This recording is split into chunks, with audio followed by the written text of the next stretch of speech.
Then I saw her face. Now I'm a believer. Not a trace of doubt in my mind. I'm in love. I'm a believer. I wouldn't leave her if I tried. Her face. Now I'm a believer.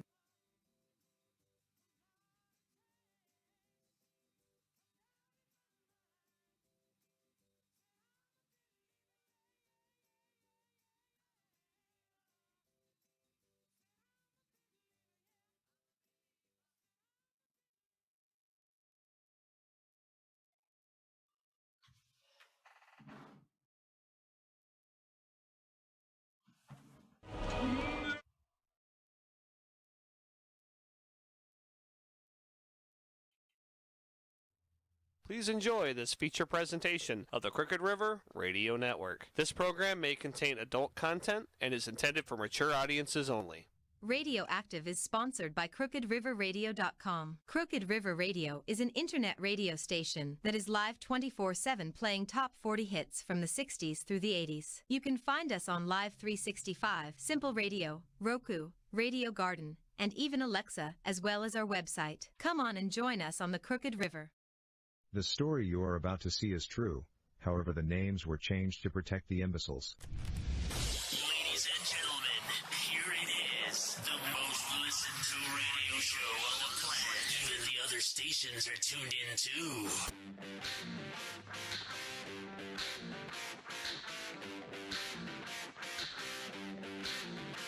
Welcome to Radioactive. Join us as we look at technology and life in the world around us. And have a little fun with it, too. I'm Pat Morrow, and... This is John Brown. I'm Erik Nannarone. I'm Flora Morrow. And... I'm Dale Miracle, and this is Radioactive.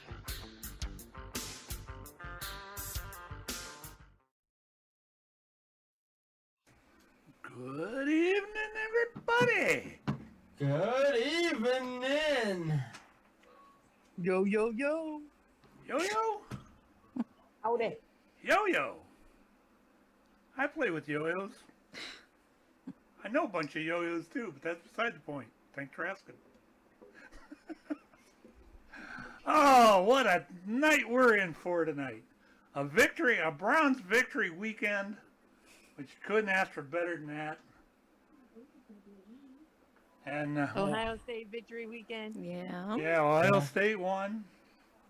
What Hey, more? Pat, you might want to change the caption on the Facebook. Yeah, I know. I'm working on it. Eric's cracking that whip on you. You were He knows working. I noticed that. There, you happy now? Well, it hasn't updated yet, so no, I'm not. There, it did now. I just watched it. Okay. Am I? Oh, there it is. I thought I was. It didn't sound like I was up on the microphone or not. But I guess I am. Good evening, everybody. Welcome to Radioactive for the, what is the date? 10/24/2021. A week before Halloween. 6 days, actually, before Halloween. Got a couple of... Halloween's next Sunday. It's Yeah. Sunday? I thought it was Saturday. No, it's Trick Sunday. or treats on Saturday. Yeah. I was Oh.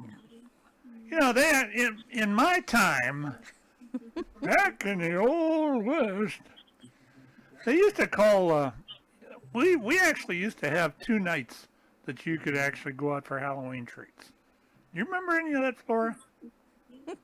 Well, considering I lived out in the country and we didn't go trick-or-treating at all, so... We had this thing that was called Beggar's Night? Beggar's Night. I thought it was all in one. And Beggar's Night was on the 30th, and then the 31st was actually Halloween night. And you could go out, at least we did I did that almost all my Halloween life up there in Cleveland, until we moved down here to Akron. Anybody else out there have any opinion on that? Give us say something on Facebook or something. I'm going to actually try to read a little bit of those tonight. So We got some Also, major, we can take calls. major announcements. Will you try to quit reading my mind, boy? Hey, Erik, you're gonna take my place, buddy. And claim it as mine. So. What we got? I've got a major announcement here. We actually have a working. You can get in and hear yourself and hear everybody else. We've got a working phone line. Yay! Well, the only reason I started saying it before you did is because I'm about to be posting it on Facebook. So, Well, go ahead I and just post don't it. know the number off the top of my head. It So, is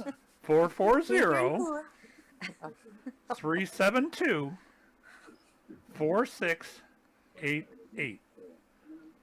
440-372-4688. 370 or 440-372-4468. wait, you confused me because you said like two different. So, Alright, what was the last? 440 Okay. 372 Okay. 4688. 4688. Hut. Okay. My butt. Okay, I got that. Now. Are you sure? We can proceed. Yes, we can proceed with the show. Well, that's cool. I'm glad we have your permission. Yes. Tonight's going to be kind of a weird night. I got some. We got a couple of guests coming, do we not? Yes, we do. And when will they be in? They will be in at 7:30. Okay, yeah, that's cool. So we can get everything warmed up here. The guests are going to be talking about small business, the pandemic, and how the pandemic has affected them. Specifically, it's the auto industry. How the pandemic has affected the car industry and sales of cars. I am pretty curious. I've got several questions that I'm going to... Oh, we getting a phone call here. Are we? Sounds That's like Skype. it. Yep.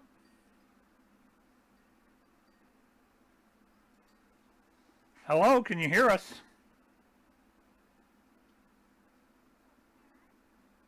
Yes?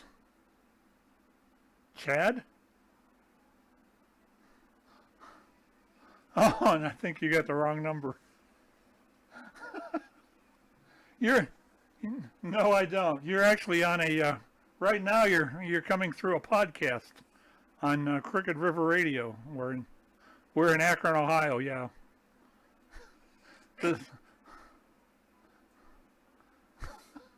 Yeah, please do. Have a good evening.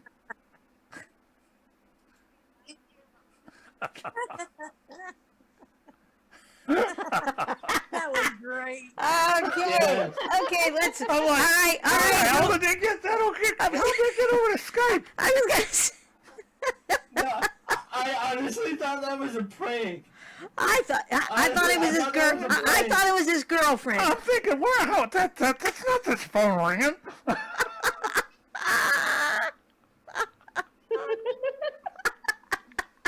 Did it say what number she called from? I didn't see it. I can look at it. I'll do it. You maybe. I'm not Mr. Rhodes. Anybody here, Mr. Rhodes? Nope. Let's look up Chad Rhodes. Yeah, that's what I'm gonna do. Oh my goodness. We're off to a great start with the phone line. Tell him Oh my goodness. we received a phone call for you.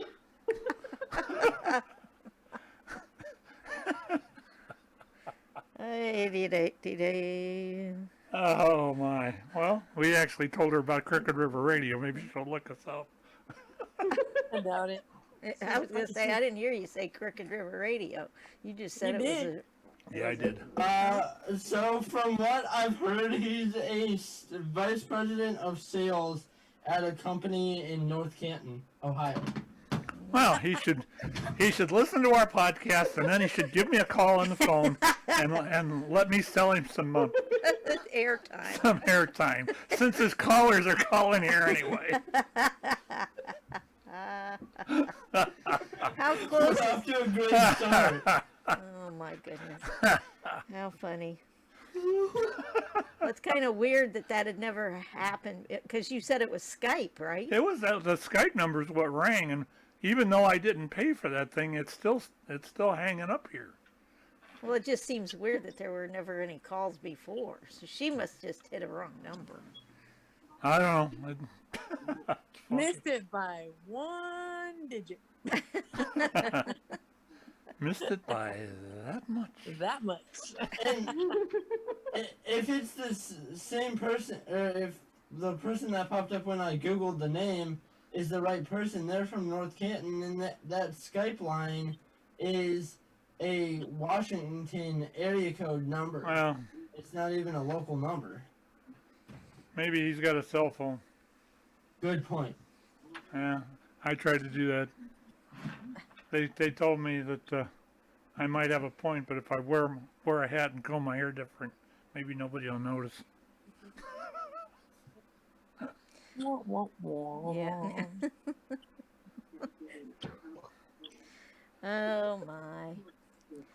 You guys like my shirt? Excuse me. Can't see it.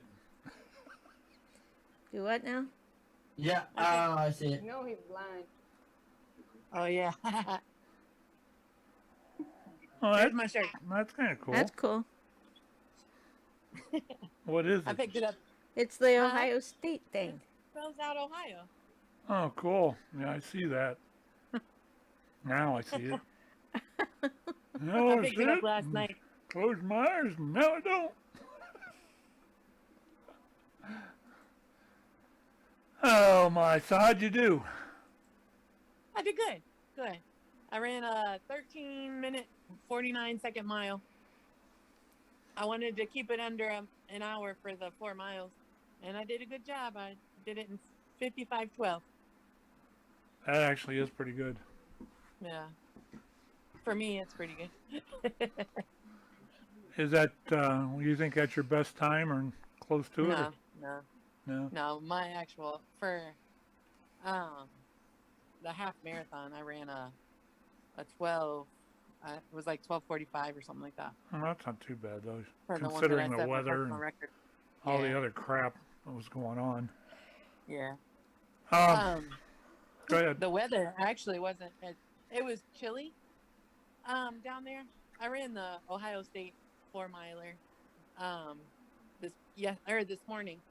And the race started at 10 o'clock, and we kept watching the weather because it said it was like a 90% chance of rain. We got done, and we were walking back to the car, and it started raining, and the rain followed us all the way home. Well, it was supposed to. Yeah.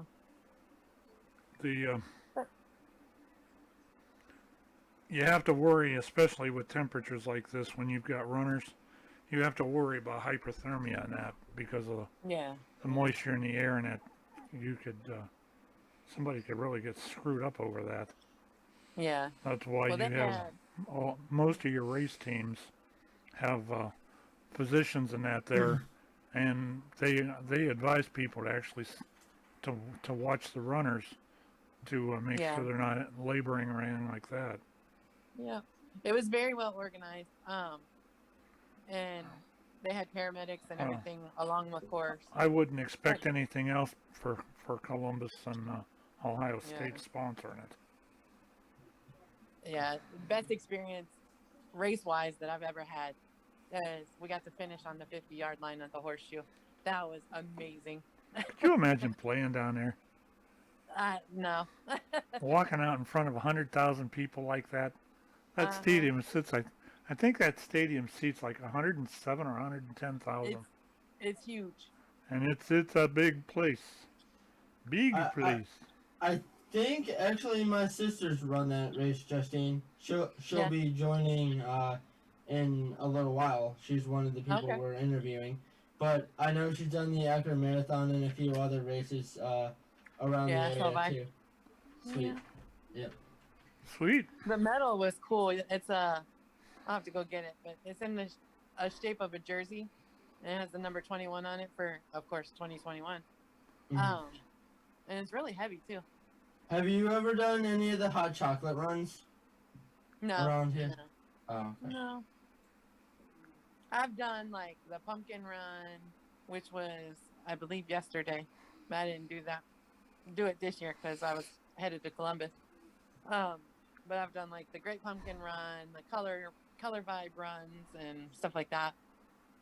The bigger ones I've done is like Akron, and Goodyear, and the Pro Football Hall of Fame half marathon and stuff like that. Oh, awesome. Okay. Yeah. Sweet. Yeah. Anyway, to get things kind of started off here, even though we're a little early, I want to start a new little segment of our show. Each week, I'm going to take and look for a stupid joke. We're going to have the stupid joke corner. And I found one that's completely destined for being our first one. What's that, Eric? I was gonna say, just ask Alexa for a joke. She'll give you a stupid joke. These are better than that. Oh, This okay. thing's about 2 minutes long. I'm going to play it here. It actually was an MP4 I got off of YouTube, but I decided I didn't want to use the whole thing, so I just cut the audio of it. And this is our joke of the Sunday. A guy walks into a bar with his dog. They both walk up to the bar stool and sit down. The owner orders a couple of beers, and the bartender just frowns and says, "Look, buddy, you can't have any dogs sitting at the bar." The owner retorts, "Hey, listen, this is no ordinary dog." Well, the bartender doesn't budge and tells the guy to leave. The owner says, "Look, this is no ordinary dog. This is a talking dog." The bartender says, "Yeah, right, buddy. Why don't you and your talking dog get out of here?" The owner says, "Okay, fine, listen. I'll go to the bathroom and you can talk to my dog while I go. If you still want us to leave when I get back, we will." So the owner leaves, and the dog and the bartender start talking it up like they're long-lost friends. Bartender starts to really like the dog. They're talking about sports and beer and women. So the bartender comes up with an idea. He turns to the dog and says, "Look, I got a friend who owns a bar across the street. If I give you $20, will you go into that bar and order a beer from him?" The dog says, "No problem." He gets up and leaves. Well, the owner comes back and asks where his dog is. The bartender explains the joke. So the owner leaves to go get his dog. Well, right out of the bar, the owner sees his dog in a back alley with a lady dog. The owner says, "Hey, what are you doing? I've never seen you do this before." And the dog replies, "Honestly, dude, I've never had $20 before." God. Ay. All I can say is, wait a minute. All I can say is, That was bad. well, thank you. That's what it was supposed to be. That was really bad. We lose anybody? No. Good night. Yeah, your sister's been awful quiet. What's up with that? She's doing laundry. Doing laundry. No laundry room. She's got the laundry blues. I didn't know if the background was too much, so I didn't want to say Well, unmuted. we don't hear anything. At least not so Okay. far. I guess we were going to have Dale Miracle in, but I sent him the link and he hasn't come in yet. So he's probably, at my guesstimates, he's probably sleeping. Although he's not supposed to be. He's supposed to have stayed a weekend out in Missouri. So we may see him later on this evening. Don't know about Mr. Melvin. Hopefully he'll be popping in here soon too. John Brown's got the link, but I don't expect him in. He hasn't said nothing. So we'll just have a little party on all our own here with all of us and all of you guys out there listening and watching and listening and all that kind of stuff. Wake up, Flora. I am awake. Doesn't look like it. I am awake. I am looking at my phone. Thanks very much. Oh. See, I warned you about that.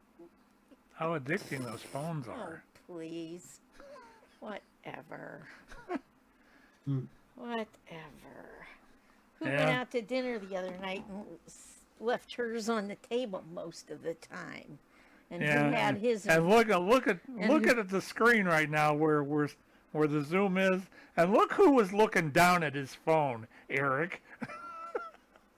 Oh, hey, I just wanted to make sure that you don't mind. I just wanted to make sure the guests are still coming in. I confirmed with them, but making sure there's no issues. Oh, that's cool. That's cool. We'll get them in here. I think what we'll do is we'll wait till about 7:30 when they get in before we really get started here. Mm-hmm. What's been happening with you guys all week? Me just working. Just working? That's it? Yeah. Do you want to do the show tomorrow night then, or are we gonna? Yeah, we'll just move it officially to Monday nights till further notice. Okay, we're gonna take them for anybody that usually tunes into the Monday night or Monday morning sports thing we do. We're gonna move it to Monday evenings at 7, between 7 and 8. Just because of the fact that it's in my cage. What? No. I thought I was muted. Nope. This is going to be is this the Halloween show or what? We're a week early for Halloween. So far we've had a... I was messing with Justine, and I was showing her my nostrils. Are there any bats in my cave? So far we've had... Oh my gosh. We've had a more or less a wrong phone number call us right in the middle of our podcast. We've had a stupid joke. We've had a girl with her nostrils on the camera. Now 2 of them. Oh, what are we gonna have next? Oh, don't ever ask that. That's that's always the question. Now. That you ask something like that, you're asking for problems. Exactly. If somebody finds the number on Facebook, because I posted it in a couple of podcast groups, somebody's gonna call and mess with us. Yeah. But hey, it's worth it. Yeah, it's all in fun. I know. Exactly. I just wish that prank phone call would have called the other number. Yeah. It would have been more fun. I know. That just tells me I need to shut that Skype thing off on him and that other computer. I'll have to do that. Oh, brother. So what's been going on with you, Miss Flora? Oh, not much. I told Justine earlier today I did have 2 interviews on Monday, which the Zoom locked up in the morning, and I ended up having to call back later in the day. They, thank God, let me finish the interview. I had another interview with, which that was home site, and then I had another interview with Progressive then, and Progressive actually, after the interview, sent me another email that they're doing a background check, so it kind of sounds like things are rolling along. Progressing with Progressive. Yeah, something like that. And I see Mr. Miracle's in. We have the one, the only, the truck driver in Missouri, but not in Uranus this evening. No, let's see, that's 167 minus 123. I'm 44 miles south of Uranus. Yeah, I would. That just goes to show you how big Uranus is. And it's getting closer to Ohio. Yeah, I was driving, what was it, a week or two ago? I kept forgetting to send you the link, but I remembered to send it to you today. Yeah, I was bouncing through I-70 in Indiana, which is no exaggeration. And I saw a sign that says, I can't remember how it was worded, but it was something like Uranus in Indiana or something like that. And I'm like, so I have a note app on my phone, so I just picked up my headset and used the microphone thing to speak a message so I could look at it when I stopped driving. Yeah, but apparently sometime in 2022 they're building a Uranus fudge factory, and if I remember correctly, I'm thinking it's on the east side of Indiana, but don't quote me on that. I'm thinking that's where I saw the sign at. But I drive across Indiana so many times that I think I drive across Indiana more times than you walk up and down your steps to your kitchen. That's about 3 times a day. It feels like it sometimes, because this past week I've gone up and down this route like 3 times. Yeah, I see. How's the construction coming along on 70?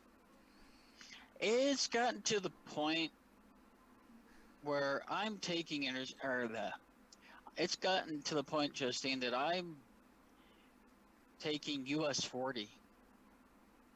Yeah, that's what I did coming home. Yeah, I mean, it sucks going through Richmond and some of the little towns, but as the further west you get, it changes the speed limit to 60, so you go from 60 down to like 45 or 30 and speed back up to 60. But it's a lot better than driving 15 miles an hour for 5 minutes, then stopping for 10 minutes, then getting up to 45, and then speeding up to 45 miles an hour, and then coming to a panic stop and sitting there for 10 minutes. Yeah. So yeah, lately I've just been taking US 40 and enjoying the scenery. I see we have another guest in here, Kourtney Nannarone. Are you there? I take it that's your sister, Erik. You're muted too. Yeah, it is. Kourtney, we can barely hear you.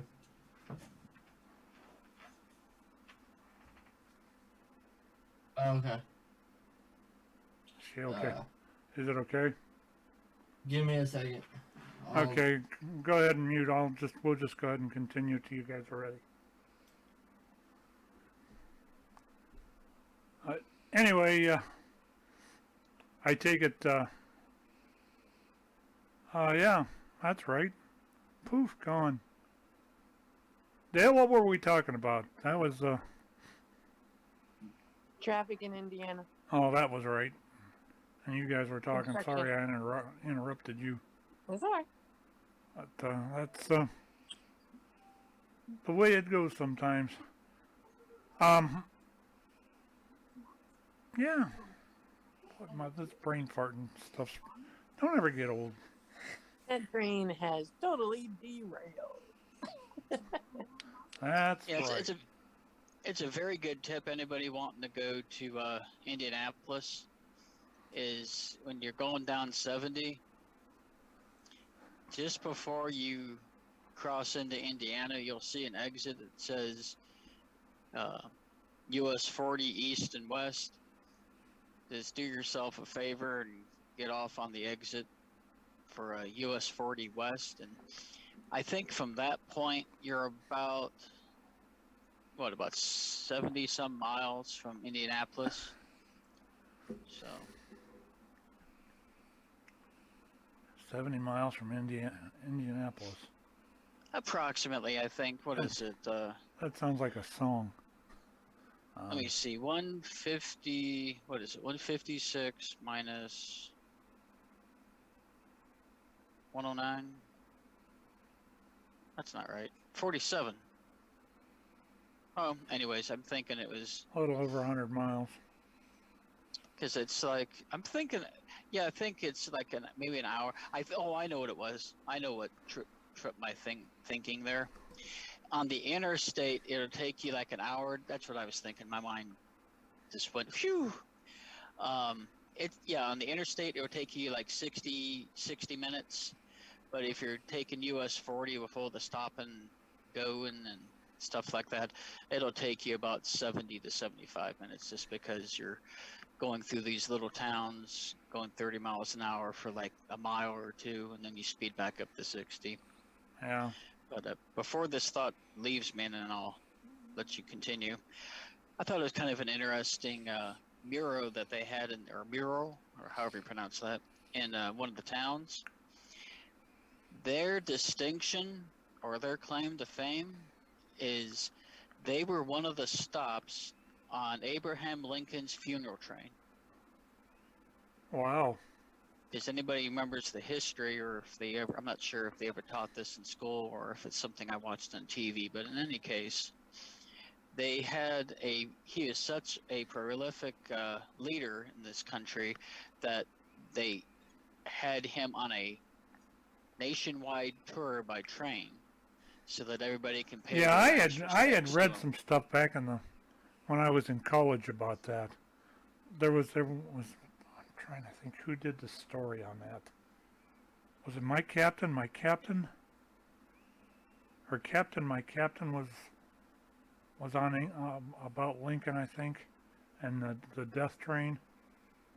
Oh, I'm trying to think. Yeah, I can't remember the details, but they had a mural of the train, and they had a picture. It's all painted on this side of this building, and it had a picture of Abraham Lincoln, and it said 1865 to whatever the date was. I can't remember the date.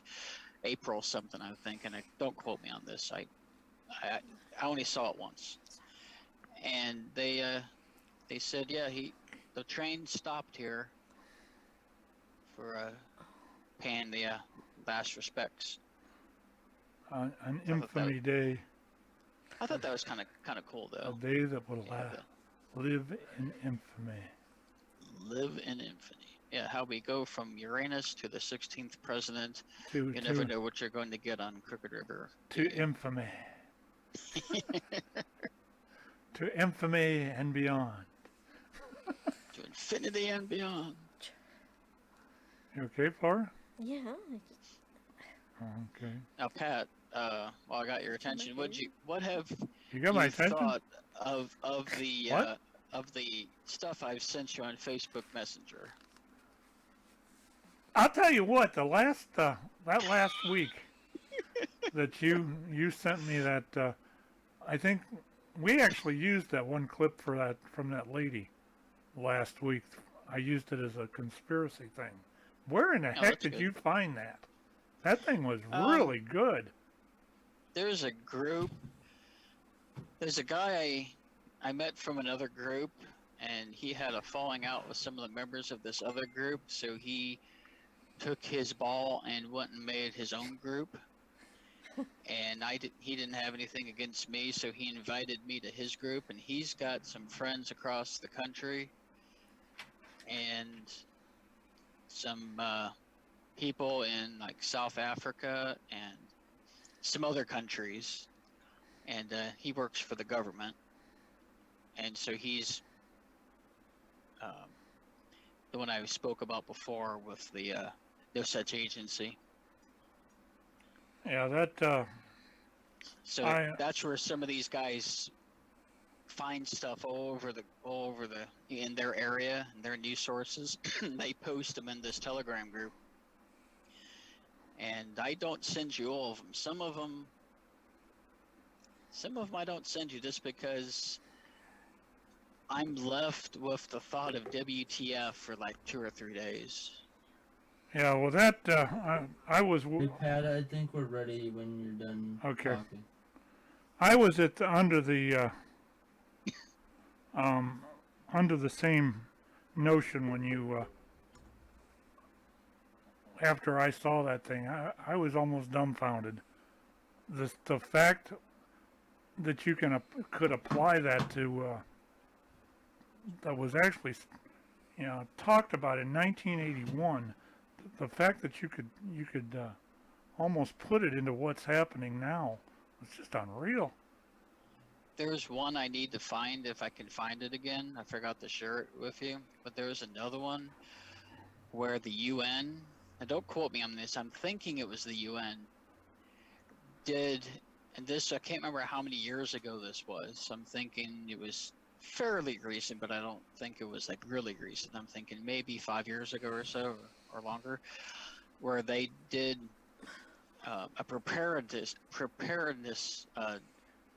drill, and it was more of like taking a contingency thing of what would happen if, for a disaster planning and that.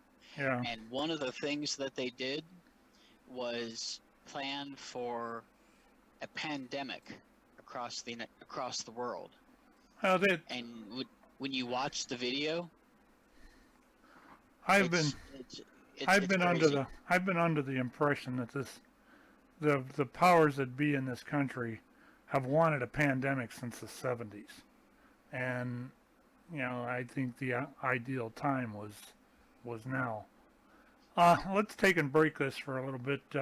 Kourtney, are you able to hear us, and can we hear you? I can hear you. Can you hear me any Yes, better? we can hear you very well. I just pulled my earplugs out. Now he can't hear. That's on you, Pat. Yeah. Good evening, and welcome to our show. Court? Is she there? And all of a sudden You're drifted again. Sorry, I'm here. Yeah, that's good now. Good evening and welcome to our show. Thank you. Okay. Yeah, it got quiet again. Okay. I'll read this. Better. Yes. Yeah. We're good now. I don't know. Okay. So welcome to the show, Court. You're welcome. We're glad you could join us, and thank you. You're welcome to stay even after the interview and that. We're pretty, as you could probably tell from listening to us, we're pretty well laid back here. This isn't your typical type of podcast or anything like that. We're here to have a lot of fun, but we do like to nail the news topics here and there.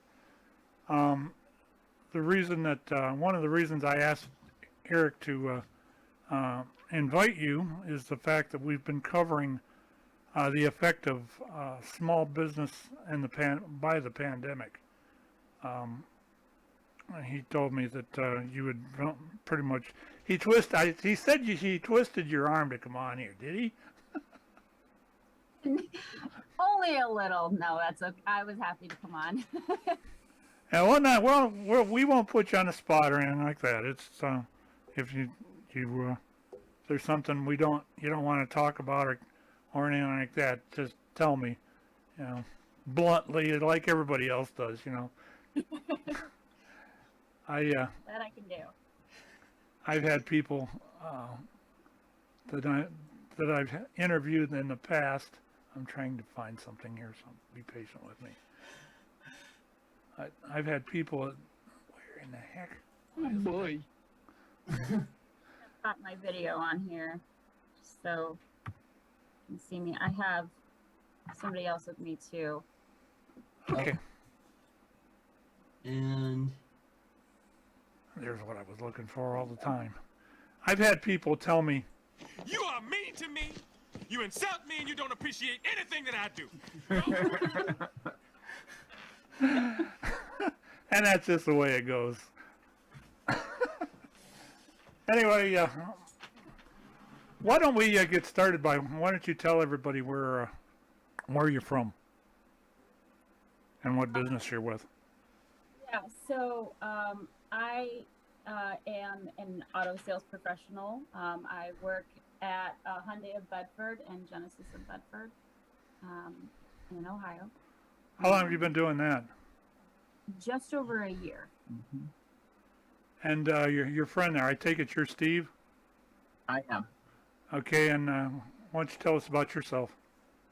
So, same position really. I do internet sales for mostly Hyundai of Bedford, but also a little bit for Genesis of Bedford, and we started the same day.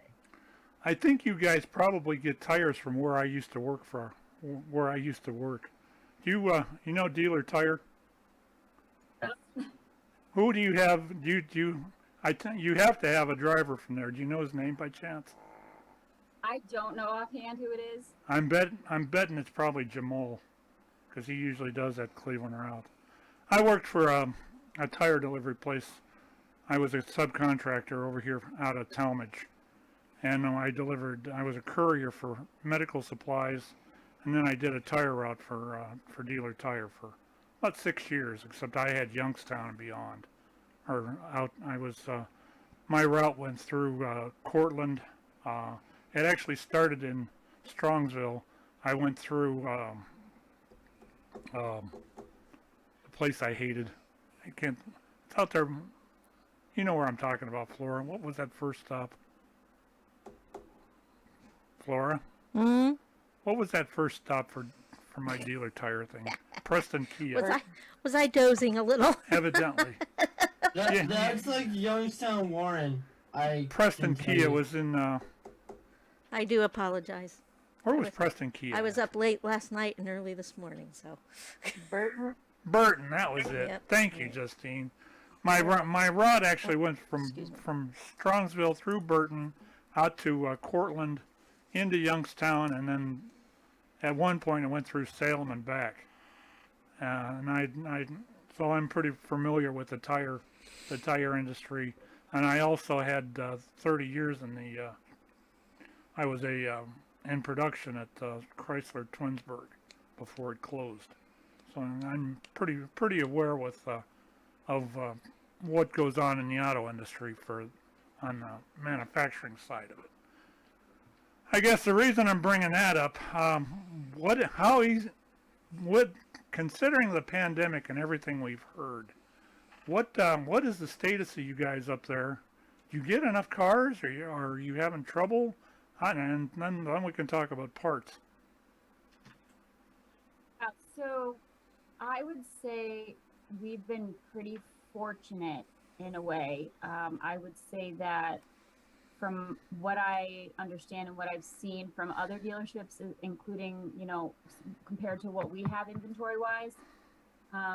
Sorry, I have a puppy and she's trying to walk on the keyboard, so if I can stop and look to the side. She is like, we just got her yesterday, so she's like a little fluff flying all over the place. But anyway, so compared to like other manufacturers, so with Hyundai being a Korean brand, I feel like we were impacted a little bit less than other manufacturers. Not that we weren't impacted, but I feel like we saw the effects probably later, on than, let's say, like, Chevy or even like Honda or Toyota. Yeah. At least from what I think I've seen, we do have inventory shortages like every other brand. I would say that, like, right now I manage the Genesis inventory, and I'm at my lowest point that I've ever had since I started doing this. I kind of suspected that, and I suspected that was probably what I was going to hear. Explain to everybody real quick, Pat, just so everybody knows, what the relationship between Genesis and Hyundai is. Oh yeah, so for those who don't know, Genesis is Hyundai's luxury brand. So they actually are a separate brand of their own, kind of like how Lincoln is to Ford or Lexus is to Toyota. It's Hyundai's luxury brand. That we actually run out of. Right now it's under the same building, so they're actually housed out of the same dealership building, but they're run like two separate dealerships. I know when I retired back in August out of that business, I think you guys, I had a mix of all of them. Acura, Mitsubishi, Honda, and I'm a real mix of everything. And I think the ones that were probably impacted the most, that you hardly ever saw any cars on their lots, was probably Toyota. Do you guys think you're compatible with their, you were close to them, or you were on the other side of the spectrum from them as far as what you're able to get? I would probably say You were a little light there. yeah, we definitely have more. We've had more inventory over a longer span than what Toyota had, or has. I would say they were probably feeling the effects a lot more strongly, probably middle of the summer. The past month and a half, maybe 2 months, is when we have really started to feel it over on the Hyundai side. Well, as far as the way this is progressing, from what I've been following in the news, and when you sit around pretty much all day, you tend to watch a little bit of news and get it off Facebook and stuff. What I've been seeing was most of the problem is that port out there in California. The stuff where it's supposed to come in, and the last I heard, there was like 60 ships out there and waiting to come into port. I know it's been 2 weeks now that Biden said that he was going to make them start unloading 24 hours a day. Do you really think that's going to make any difference with you guys?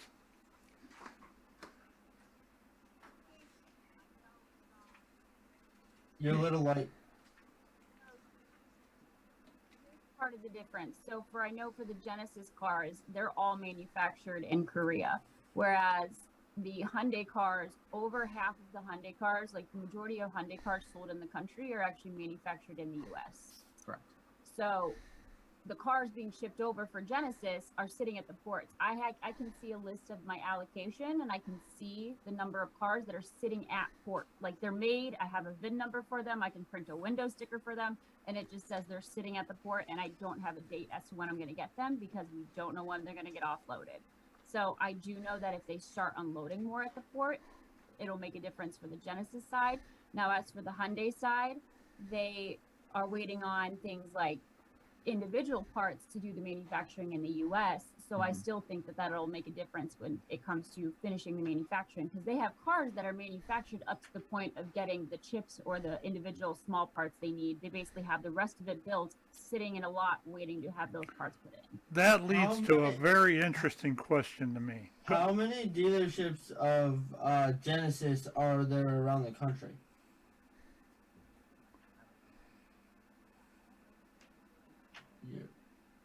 You're light again. Sorry, I don't know the total number because that number's always changing.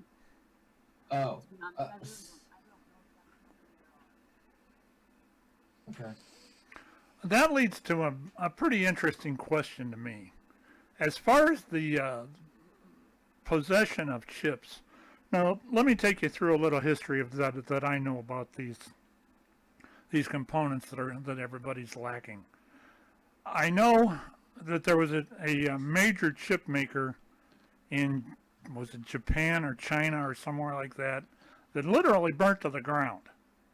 And most of, if not, I think they said 85 or 90% of the chips that went into cars and a lot of electronics were produced out of that plant. That thing burnt to the ground, and that's been almost 2 years ago. And you would have thought they would have found a way of getting around that problem by now, but it doesn't seem like they are. Do you think that? I know you're probably going to tell me yes to this, but I'm going to ask anyway. Do you think that there is anything coming in from somewhere else as far as parts wise, and how really hard is it to get these parts? I don't know how hard it is to get the parts. What they told us about, I think 2 or 3 months ago now, is that Hyundai has opened up their own manufacturing. and have started making the chips themselves and not relying on, outside sources in order to get them. And that's something that they kind of have done from the start in terms of other processes. Like, we're the only manufacturer that makes their own steel. So they're already familiar with doing a lot of the process from the bottom to the top. So this is just another example of adding to that. So we're hoping that that's going to help the turnaround time for us and give us an advantage over the other manufacturers. Well, you guys actually, between you and the Japanese, you actually were innovators in that style of production. Did you know that? As far as the ideal process of making a car is to take a piece of sheet steel, put it in a press, and start it there, and when it comes out the other end, it's a car.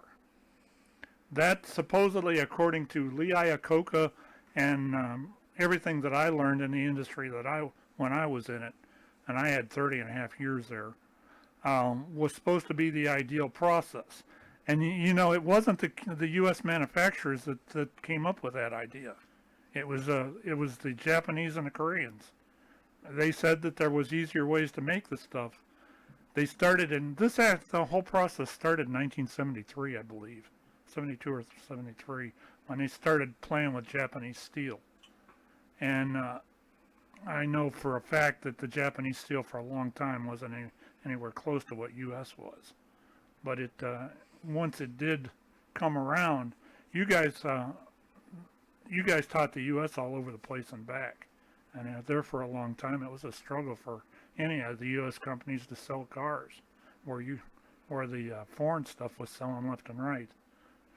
But as far as my next question is, what about repair people, and what about keeping employees during this thing?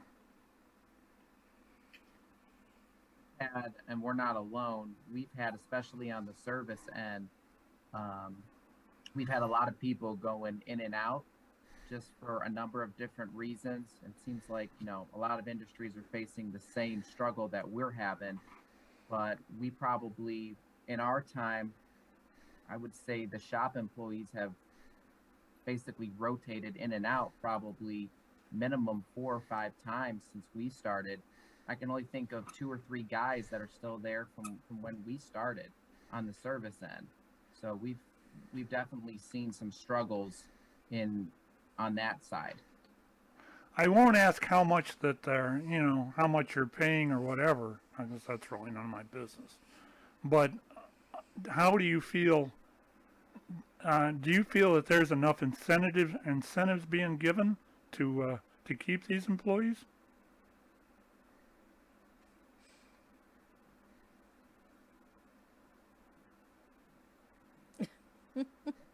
I didn't mean to. I was going to say that's probably a tough one. I don't know how they're compensated. I have no idea as to how much they're paid or what kind of benefits or anything they receive on the service end of things. Because the service end, I talked to some of them, but throughout the day they're in a different area of the dealership than we are. Right. So we don't always interact with them always on a daily basis, where we're always like, and for the most part, I don't go in there and be like, hey, how's it going? How much do they pay you? Like, Yeah, I can relate to that. I was just curious about the incentives. A lot of the problem, or a lot of what I've been hearing since this pandemic started, was that I can sit at home and make more money sitting at home than I can if I go into work. My wife is falling in love. Yeah, well, it's a good thing the girls aren't down here. Nuts. I had to pick her up or something. The thing with the incentives, I hear a lot of stuff, but and this really bothers me about industry and jobs and everything else, all in all.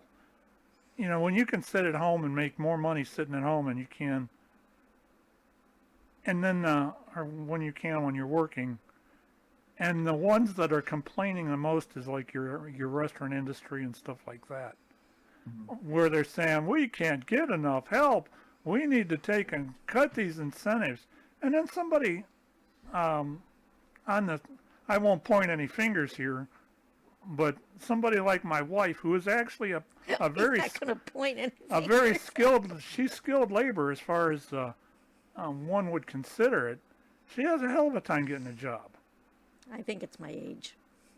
Seriously, I'm crossing my fingers. I got a good bite on one up in Mayfield Village right now, but the thing. But I've interviewed, going through the second interviews, and yep, we'll let and like 2 or 3 weeks later, sorry, it was a hard decision, but and it just makes me wonder.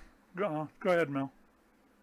There's a major retailer that's not too far from me that is starting a 17-year-old that I take care of his grandma at $17 an hour to stop. And that's just because they can't get, because they were so stingy with the stuff in the beginning, that it's no wonder with the reputation they got, it's no wonder they can't get help. That's what I was saying. But I mean, look at what we talked about with a certain fast food restaurant last week, Melanie, that they're starting pay at $15 an hour. When you got places like Amazon, who we don't sponsor, and by the way, we sponsor none of these companies that we've mentioned today, or are sponsored by them, let's put it that way. When you got Amazon that's paying $2,500 bonuses to work their 6 weeks, there's something wrong with the system here. Mm-hmm. I'm trying to think. There was another idea that I had. I wanted to run by these guys. Bitch getting old, ain't it, dear? Yes, it is. As far as hiring and stuff like that, do you guys feel that are you guys in that hiring crunch? Do you feel there's an issue with getting enough people to work? Our industry, from what I understand and from what we've seen in our short time in the industry, has always had such high turnover. I mean, we got a guy that's worked at our dealership on the sales side for over 20 years, and the next closest is a guy that's been there 6 years. And then after that, it's us at a year. So there's such high turnover in our business just because of either the work hours or anything like that, where you really don't notice much of a difference in hiring because it's the sales staff especially is being rotated so many times. We really haven't noticed a huge difference. Do you think that that's due to the stress of the jobs or the Yes. complexity of it? I would say it's tough to pick up. It's long hours. I mean, we consistently work probably 60, if not more hours a week. Just trying to, 60 to 80, just trying to stay ahead, making sure we know the product, keep up with all the updates in the industry and with the news. And that's not counting just, working with customers that aren't even in the same time zone as us because of, the pandemic and the supply shortage. What do you think the best thing that's came out of this pandemic for the auto companies is? The process of buying an automobile. I hate to say this, but I agree with you. I went to buy a truck in the beginning. This was back in September, August a year ago. And the pandemic had just really been rolling along. And I couldn't believe that I could actually get online, sign for the car online, and have it delivered to my door. Now to me, there ain't no way. Because number one, I don't trust any car dealer. I don't care who it is. Join the club. And I'm not going to have them bringing some piece of junk that they want me to sign for just because that's the only one there. That's the worst one they had on the lot. I want to get down there and I'm going to look. Well, they ended up. I logged on to this car dealer's place, and I get on there and I'm poking around. And all of a sudden, my phone rings. I'm like, what? Oh, Mr. Morrow, this is so-and-so from so-and-so Dodge. We see you looking around on the website. Can we sell you a vehicle? What? And, I'm thinking, this is, to me, it's almost intrusive. But the simple fact of it is, they were watching their clients.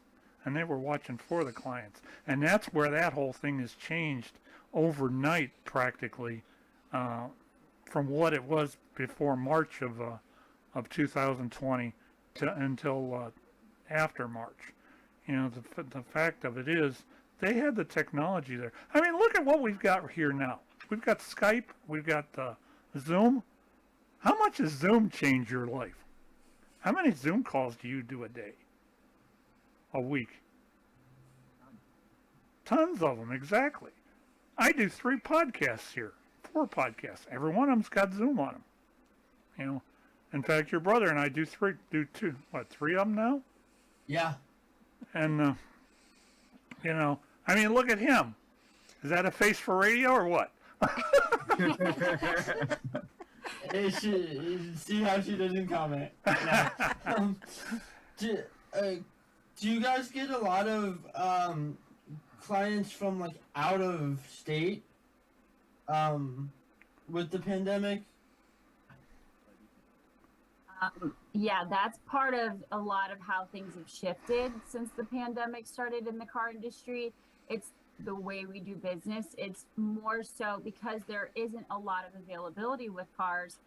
There are people who are looking out of state more than ever, or even out of the country for cars, whereas it used to be more local business. Now we regularly do out of state clients that will put leads in on cars that we have, and they'll fly in, they'll drive in from all over the country to get these cars.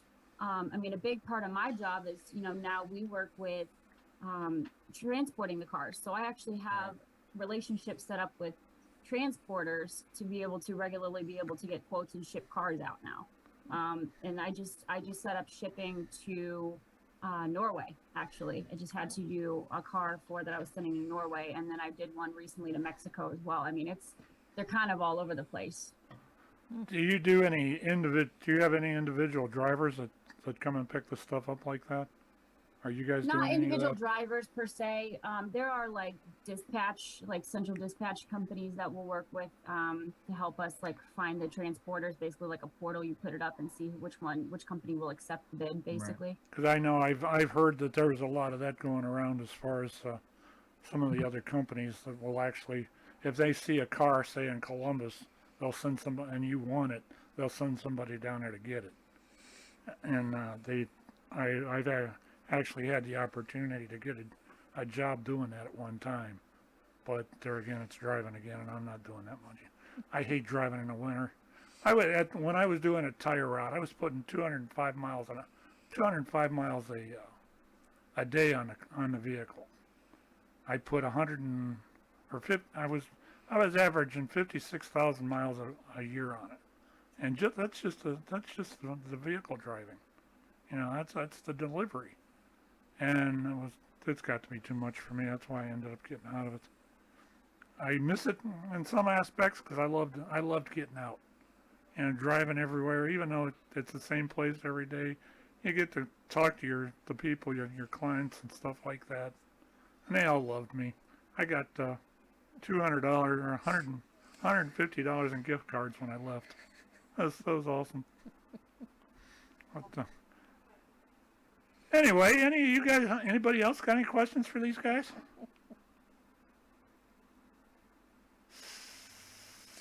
Well, I might be in the market for a car once I get a job. Because we are a three driver family with 2 cars right now. So, Gotcha. yeah, but I gotta have a job first. So. One thing at a time? Yes. Yeah, pretty much.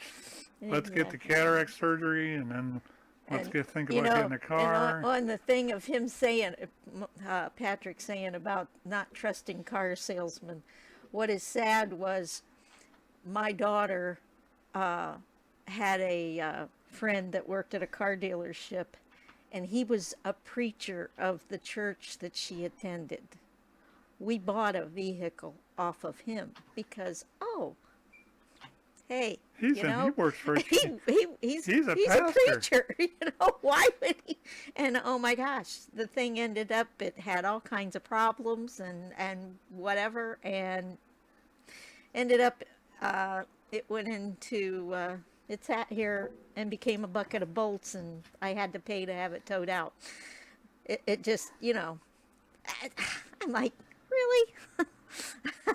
Of course, on the flip side, there was somebody I went to school with that was in a car dealership that helped me get a car for my mom and dad, and it ran for him, and it was a good deal. So, who knows? Luck of the draw. Yeah, I'm surprised Dale hasn't chimed in here too much. Dale, you awake? He hasn't had a chance. Because he's actually I'm just listening. he's actually a truck driver, and he should know quite a bit about our perils. Oh yeah, I mean, that's why I was kind of wondering when they were talking about the like the transporters and that, because I was doing the voice chat, or not chat, what they call it, the SMS with my headset, speaking a message and having 70% of it be correct if I'm lucky, because if I'm climbing in the mountains, the engine droning noise kind of cancels out a lot of the stuff. But anyways, I was talking with him, and he was telling me about the longshoremen in Long Beach, and there's the port in New York City, and some other ones. Because I know a lot of the cars come in through the port. I can't remember what the one is called in Jersey, but there's a lot of like Mercedes, BMWs, ones that are not made in South Carolina and the other states. They come in through there, and they're saying that the ships are out there because they have no place to put the stuff. Because I know a friend shared a TikTok video with me of the port of Long Beach, and they said a lot of that is automated now. It's sort of, I'm not sure what the percentage is, but there's still crane operators that are doing it, but a lot of it is going to automated cranes and automated jockey trucks that are moving the trailers around and staging them so that other drivers can take them off and deliver them. And they said the problem is there are regulations for how tall they can stack these containers, and they're at that limit now. And it's more of just because of the wind. You could knock over a container that has $40 million of TVs in it. You could actually, they're transporting cars in these containers. So if you tip over a container, that could have a $500,000 Lamborghini in it. They don't know until they scan that tag what's in that container. So they said that's the problem they have now, and what I can relate to with the problems is there are the federal hours of service regulation. It's through the FMCSA, the Federal Motor Carrier Safety Alliance, and we have amount of hours that we are allowed to drive, and it's not for everyone. Like, I have the hours for over the road. We're a regular route for, they call 48 state. And then if we go into Canada, we have to follow the Canadian rules. And then they also have rules for farming, ag work and other, things. And they said there's also the local, like what Pat was doing, but he wasn't complicit in that because he wasn't driving a commercial vehicle in the eyes of the state of Ohio anyways. And they have a law where they have 12 hours So if they start at 5 a.m., they're done at 5 p.m. and they can't come back for, I think, another 10 or I can't remember those regulations. But like my regulations are, I have a 70-hour work week. I can drive up to 11 hours every day until I exceed those hours. I can't exceed those hours, and then I have to have a 10-hour break. And the problem with the longshoremen is you could take a container, let's just say you take a container from Long Beach and you take it over to the Ontario airport, an hour away. And you come back and you know anything about Los Angeles traffic. It could take 3 hours for him to get there and 3 hours to get back. Well, he's got 6 hours left. So he might be able to go back and come back one more time. That's 2 containers. A container ship like a Supermax or a Panamax has, 5,000, 8,000 containers? So that's enough work for one person for several months. And that's the problem that we're also facing. And I wanted also, the last thing I wanted to say about the chip shortage, I'm a computer geek. My previous life, I did IT work for 8 years for Hewlett-Packard and Compaq. Well, actually, I started with Compaq, then Hewlett-Packard bought us. Anyways, what I know from the chips, and Pat can relate to this, and the tooling, like if they're going to make a Chevy Cruze, they make nothing but Chevy Cruzes, and as soon as they're done with that and they want to make a Volt, they have to retool the entire factory to make Chevy Volts. It's the same thing with these chips, and I'll spare you the technical details, but they have the chips, they measure them in nanometers. The laptop you're probably using right now probably has a 14 nanometer CPU in it. A car uses like 38 or 36, 40, 50. They're made at a different factory. And the one that Pat was talking about that burnt down, it's not like they can just pick up shop and move it to another place. We're talking these chip fabs cost $4 billion to build. So it's like Western Digital, I think it was like 8 years ago, they had a flood and they couldn't make hard drives anymore. So a lot of these problems are like a cascading effect in the supply chain. So I don't see how any of this is going to be resolved anytime soon. You said something that I'm a little interested in, Dale. That I saw an article here on the news the other night that said they were taking 16 and 17-year-old kids and teaching them how to drive 18-wheelers. What do you think about that? Well, there are federal regulations. Now, not to get into the weeds and boring everybody to death with federal regulations, but you have to be 18 years old to be able to drive intra-state. Now notice I said tra-state. That's inside the state boundaries. And then if you want to cross state lines to do interstate commerce, you have to be 21 years old. And the catch-22, now granted, I don't know the details now because I've been doing this going on 18 years, so I don't know what has changed in the hiring practices and everything for other companies. I mean, in the industry at large. But the odds of you being 21 and getting a job with a company that can go 48 state or even regional is not very likely. Like I said, maybe now things have changed, but generally when you hire on, they want you to have some experience or they're going to train you themselves, because you're getting, $150,000 worth of company property that weighs about 32,000 pounds empty, and can weigh, without permits, up to 80,000 pounds. So the notion of a 17-year-old going down the road would probably not be something that a lot of companies are going to want. But to finish this up,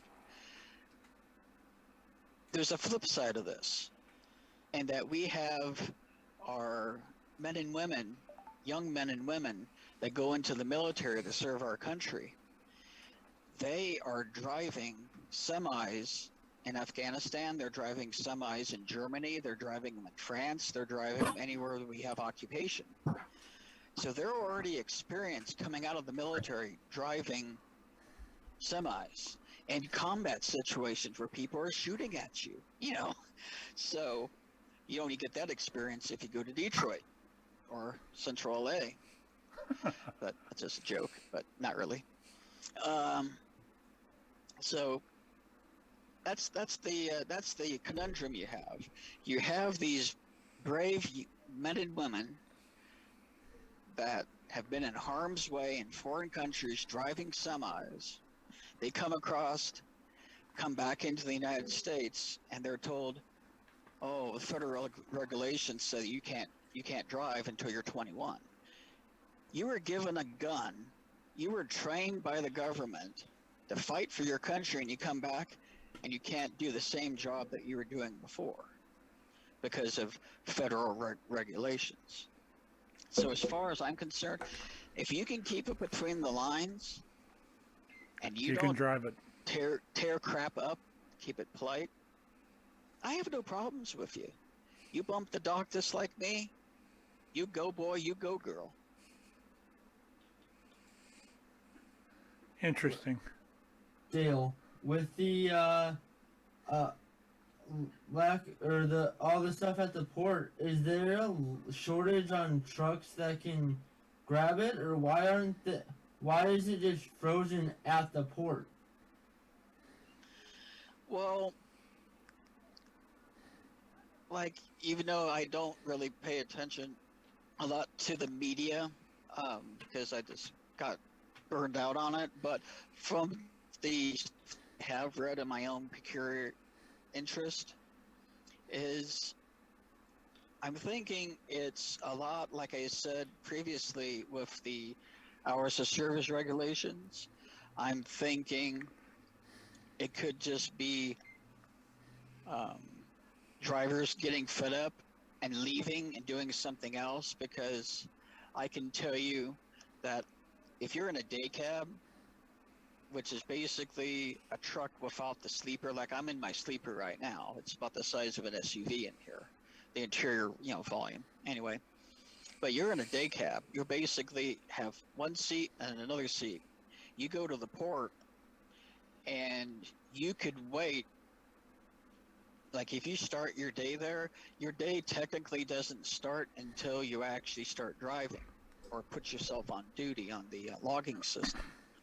So you could sit there for 10 hours before you get something, and then you have another 12 hours to accomplish your work. Now, granted, you could be sleeping, but let's just think realistically. I mean, how much can you sleep in one day? It's to the point where I have sort of the endurance of having 17, 18 hours. Is because I've been doing this for 17 years. So I'm thinking a lot of that has to do with it. Is just people just getting frustrated and throwing their hands up. But it's also the money.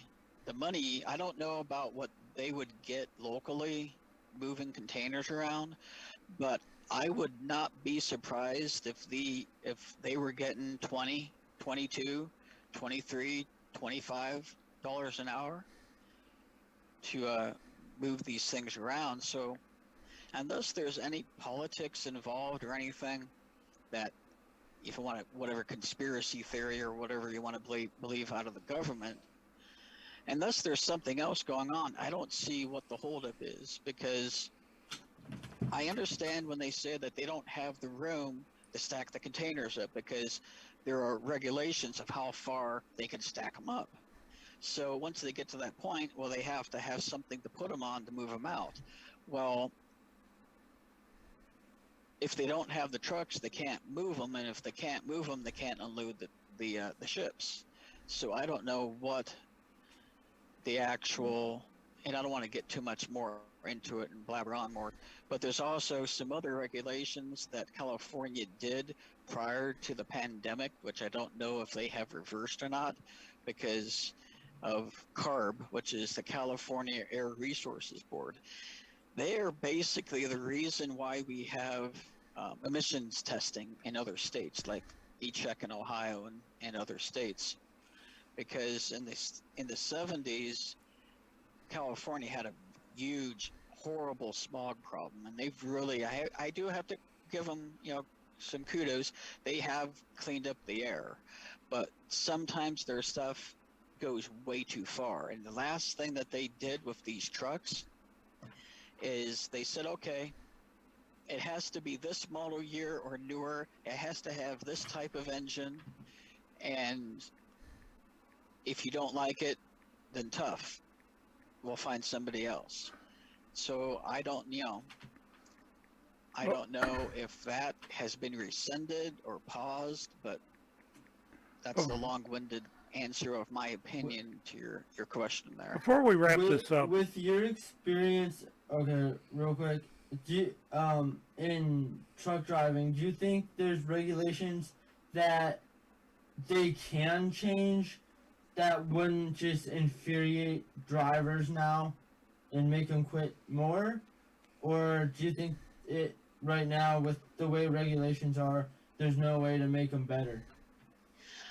Yeah, Eric, that opens up a whole can of worms that we really don't want to get into. I'm sure it might be an interesting topic that we can talk about another show, but I guess to make the short version, or what they say, the too long didn't read version of it, the TLDR, there are FEMA regulations in the FMCSA that give exceptions, and that's what happens whenever there's a hurricane. That's what happens when there's floods anywhere, or what they did for the pandemic. In the early part of the pandemic, they actually had, and they gave me one of these sheets too, because I was my company, because our customer shut down. We had nothing to haul, so we had to haul consumables, water, food, and stuff for the relief effort for the government. And we had, they had, what they call it, exceptions, where basically you didn't have any limits to what you were driving. They said that they urged people to get at least 7-8 hours of sleep, but you didn't have to conform to the regulations. And so they can do that on a per basis thing, but it's like, I can't remember. I think they did it 2 or 3 times during the early part of the pandemic, and I think all of those have been canceled. But as far as not doing anything to tick off the drivers, if you go and talk to any of these drivers, a lot of them are not happy. A lot of them are on the road because they don't want to be near their spouse. A lot of them are on the road because they're paying for the mistakes that they had in times of lust that they are committed to for the past 18 years. Tales of the true truck drivers. I guess. I'm just being blatantly honest with this to tell you. You need to write a book, buddy. What the honest, Any I of mean, those seriously, apply to you, Dale? I say a lot of this in jest, but I mean, some of it is real. If you really want me to get real, there are a lot of people out here that are doing this because, like for me, for example, I don't want to bellyache about my own personal problems, but I'm doing this because of the same problem that Flora has, ageism. You can't prove companies that are doing it, but I'm doing this because nobody else will hire me unless it's a trucking company. So it's a lot of like disgruntled And don't get me wrong, I love doing this. I don't really have any reasons for quitting, but it is dedication. I'm out here 4 weeks by myself, and I go home for a week. I go back out 4 more weeks, and that's my decision. You have to do it at least 2 weeks because you're not going to make any money otherwise, just because the way it's set up, because it's per mile. The wheels are not turning, you're not earning. Very well said. So that's pretty much it in a nutshell. I could go on about it, but I mean, Before we, there are things. Let's sum it up. There are things that they can do that make our lives better. But the problem is, and I'll just leave it with this: is you have MAD, you have Crash, and you have the insurance lobbyists. The insurance lobbyists want to raise the insurance rates on the trucking companies because they claim that we cause all the accidents when we actually don't. It's mostly the four-wheelers that cause all the accidents, or at least a good 3/4 of them. You have MAD and you have Crash, and they are anti-truck. They basically think that things magically appear off of the ship onto the container and then magically appears at the Walmart. They don't know that it took a container truck driving it to a warehouse and loading it, having me come to the warehouse, get loaded, taking it to the distribution center, or taking it from the distribution center to the store. They just think that this magically appears. And they pretty much wanted to limit our hours to like 8 hours a day. And the federal government's like, no, you're going to cripple the country. They move 80% of the freight in the entire country. You get rid of the truck drivers, you have nothing on your shelves in 24 hours. Yep. So that's all I'm going to say. Before we wrap this up, I did want to open the phone lines if there is anybody out there that would like to call in and talk to our guests or add anything into the conversation here. I will give the number again, which is 440-372-4688. If you'd like to talk to us, please call now. Otherwise, forever hold it. We do have Kourtney Nannarone and Steve. What was your last name, sir? Gaglione. Steve Gaglione. As our guest this evening, talking about the way small business was affected by the pandemic. We'll give it about 5 minutes. If there isn't anything else, we will move on from this subject. But I found it pretty interesting so far. I'm so glad you guys could join us tonight. I'm really happy that Erik talked you guys into this. See what happens when you listen to your brother. I tell my sister that all the time. I probably should do it more often. You're always welcome here. I'll tell you, we run this style of podcast every Sunday night from 7 to 9, and you're always welcome if you want to pop in. We talk about. There's not much we won't talk about except for politics. Yeah. We don't do politics real well here, yeah. especially if it's a certain ex. I'm not even saying his name. If it's a certain ex-president. Don't say it. That ain't happening. Don't even go there. We're pretty laid back. It's a lot of fun to be here, and I have the other people that are on the line here. Justine is my daughter. Melanie is my other daughter. And Dale's he's a friend that... He's his red-headed stepchild. Yeah, he's my red-headed stepchild. From another mother. And there's no telling who pops in here. We've had... we have a regular... He's the red-headed stepchild. He would be my brother from another mother. Yeah, well, whatever. Didn't come from me. That's all I know. Well, he's got red hair. I know, but hey, he didn't come from me. That's like I said, that's all I know. I have one kid only. You guys are always welcome to pop in with us. We live to have fun here. We have Flora's Corners every once in a while. Why don't you hit him with a question? Yeah. Now you brought that up. Usually Flora has wine, but Flora discovered she really needs to lose some weight, so wine is one thing she needs to probably start cutting out.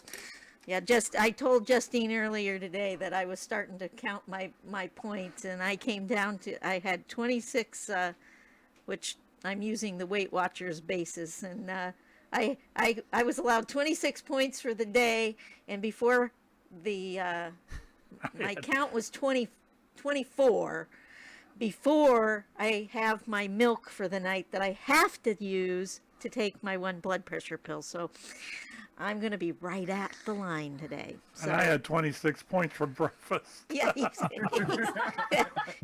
he's really counting his points too. Yeah, I got 26 points right here. I made those Pillsbury rolls this morning, sweet rolls this morning. I had one, and he ate the other 7. So yeah, they were A good. high score system, like are we keeping track of points and seeing who gets the highest score? What's that? Here. So it's like a high score system where you keep track of points and see who gets the No, highest score. it's kind of like golf, you know. The lower the points, the better. Hey, Oh, Ben, well. you have a waffle maker? Yeah. Yeah. Okay. Is it a Belgian waffle maker? No. Like, does it have the We four- have one that was the four square. little We have triangles? an old one that's the square one. Yeah. You know that old Well, sandwich you maker could I've probably got. still do a square one. Take your cinnamon rolls and put them there. Smash them. Could it be an Italian waffle maker? I don't know, but I use my waffle maker and I put the cinnamon rolls and you smash them, and then you put the sauce on top. Okay. I know, diabetes. You know. Diabetes on a plate. We actually do this. One of the segments of our show is called Flora's Corners. No music for it, but she comes up with some very intriguing questions. Oh, yeah. Well, oh my goodness. I try to pick some that are kind of like a little off the wall, you know, some, because I have found that if Just I like get the ones show. that are too serious, oh, sometimes that's just not good. Let's see. If you could ask your pet 3 questions, what would it be? What are you on right now? Yes. What's that? What are you on right now? Because she's going nuts. Like, she's over here like shaking this thing to death, like bouncing off the walls. I'm like, oh my gosh. I was going to say I would love to get my 2 granddaughters down here to take a peek at that dog, but I was afraid our dogs would bark, and that's why I haven't done it yet. But I didn't want to get in trouble with the boss. So that's one question. What's the other 2? You have 3. What else are you going to ask your puppy? You pick one. I would want to know who she likes better. Oh, that's a good question. I thought so. I'd hate to say around here, it usually ends up it's the male figure in the house that especially the female dogs we have, they end up liking him better than me. Those dogs like you. Oh, they like me, but they really like you. Well, it's because I'm me. Yeah. That's nothing to do with me being male. I'm just me. Oh, is that cute? Yeah, that's Let me zoom in on that a little bit so we can see it here. She's a Oh little my windworm. goodness. Can I holler at the girls? Oh my goodness. Yeah, go ahead. Hey, Ella. What is her name? Ella, She's Lexi, cute. you want to come down and see a puppy? Aston. Aw. All right. Ella's on her way. The 8 years old's on her way. I got my question. I would ask my dog, "Why are you so extra? Okay. Why well, can't you you come this poop way so outside you when can it's come see raining?" this puppy in a minute. Okay. I want you to come with I me. can Why think do of. you refuse to poop outside when it's raining? Come here. And Right here. Papa, can you zoom in can I on just them? have 5 minutes of peace? Isn't that cute? Aw, isn't that so cute? Yeah. Aw. Looks like a little teddy bear. Uh-huh. She's got little outfits too. Oh, she would just love that, that's for sure. All right. Say thank you. She goes running off. And I also can read all by myself now. You can read all by yourself? Well, I only need a little bit help. But cool. Good job. In Papa, the picture that I showed you, I actually hanged it up. She hung up her artwork, Papa. Oh, cool. All by herself. She made this picture that I want to take, and I'm actually gonna hang it somewhere. It almost looks like some abstract art. That looks cool. Couldn't tell it was done by an 8-year-old or 9-year-old. Almost looks like a Picasso. But, all right, let's get back. All right, come on. We're going to go back to... You go back upstairs and read now. Okay. Okay. Good job. All right, who's up next? Erik, you want to go? Come back to me.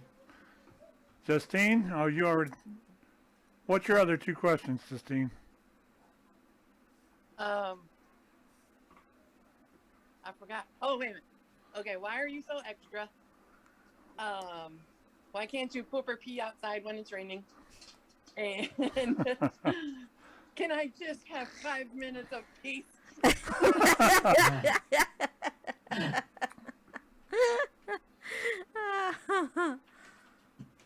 Well, Melanie? I'm thinking. You're thinking? And your head hurts? Since you got a spot and a couple cats and... Oh, I'm sorry. Did you maybe the rename birds. him? I'd ask them why they're so goddamn loud. Huh? Why they're so goddamn loud. Oh. And why is the one that I think is a female humping the male? Oh. Or the other female? Why are you doing that? Oh, yeah. Well, we got a couple females around here that, yeah. And my cat, why do you knock over my pills when I don't take them? What's the real reason? Uh-huh. Those are my 3 questions. Okay. All right, can I go? Yep, you go. Why in the hell do you think you need so many treats? Good one. Can't you let me sit down when I come downstairs in the morning? And why in the hell can't you go outside? Every other dog I've had did. I was going to say that very similar questions. You can see in the monitor there that those are my 2, or our 2. The little black one is Rosie, and the other one's Yoda. The black and white one's Yoda. Yoda's the older one, right, Yoda? Look at her. You would have to be. look at her looking at me. What's up, Rosie? What's up, little Rose? Huh?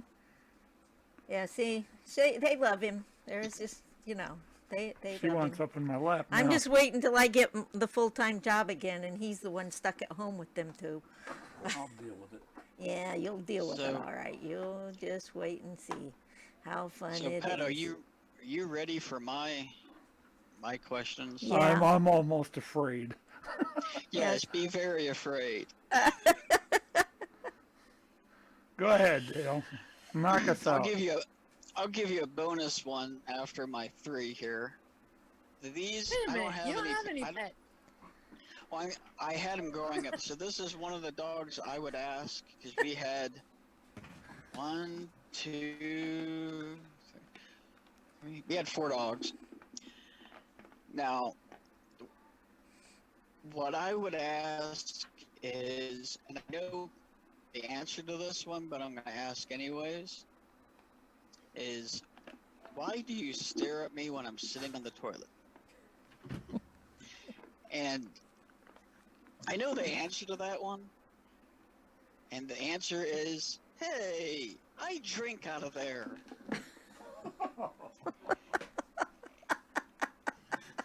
And the other question I'm going to ask is, okay, you go outside, something comes out of your body, you turn around, you smell it, and then you try to eat it, and I smack your nose, and you look at me like, what?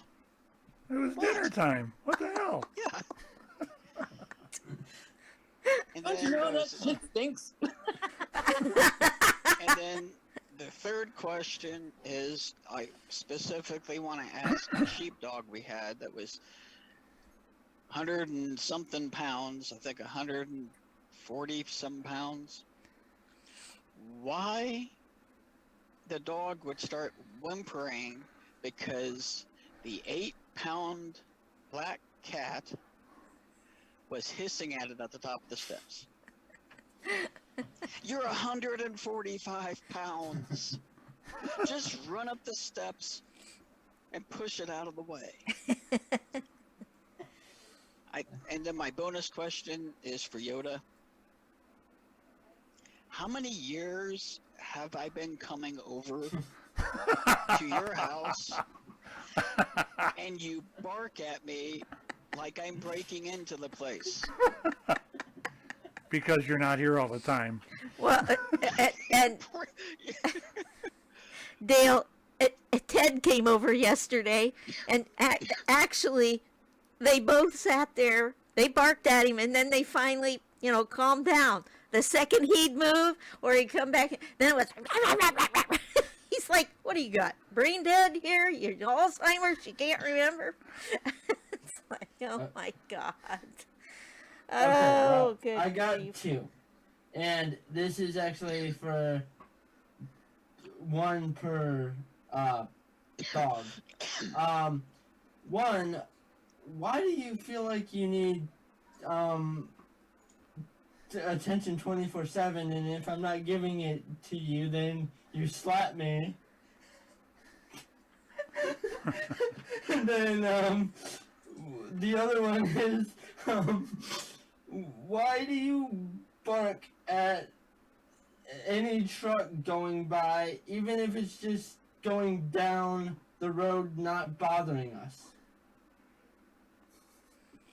Because they think it's coming there. It's kind of funny with our dogs, and I've noticed this recently more than enough. It's probably just because I'm home all the time. Somebody pulls in the driveway out there, first thing they do, they'll run over to the gate and wait for a second. And if they hear something, they run to the back door to see if they can see them. The back door is completely on the back of the house. It's not where it's not the garage. And I've seen this time and time again with these two. Whenever something, it's like, well, if somebody's out there, we can see them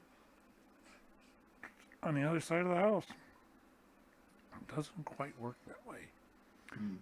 I got one for Justine's dog, the black one. Why are you so dang clingy? Well, that's... She is like, always, she has to be all up in your face.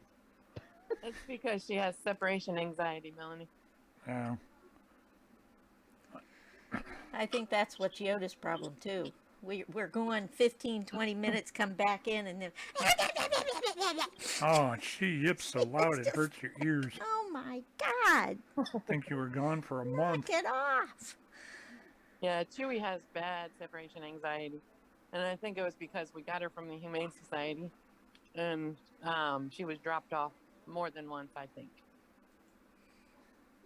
Well, that's too bad. I know. But she's a great little dog. Look at her. How can you not love that? She's a pug pit bull mix. She thinks she's Billy Badass, but you know, she's just Chewy. There it goes. Couldn't figure out how to shut that back off. Huh? I had that chat thing open. I couldn't figure out how to shut it back up. Anyway, let's change gears here a little bit. I got something I want to play to the end here. We got about another 20 minutes. There was a clip that Flora found that was on the horrific Halloween displays. And when I saw this, I thought, man, I'd kind of like to show that. I think it's about 12 minutes long, so it'll take us right to about the end of the show. Let's roll that, and we will be back on the other side. You guys going to be able to hang in? Kourtney? I was actually going to say, we're probably going to head off just because I got to put this one to sleep. Hopefully. Fingers crossed. Wish me some luck. Might be a month. Man. Well, We really do appreciate you guys coming in. This was a lot of fun, very educational, and you answered a bunch of stuff that I've thought all along. So thank you very much for coming in. It's nice meeting you. Nice meeting you both. well, for sure. And if you get a chance, anytime you want to come in, just let Erik or I know. We'll get you in here somehow. Have a good evening. Thanks, guys. And thank you. Thank you. That dog is so cute. I know. I know. Look at her little outfit.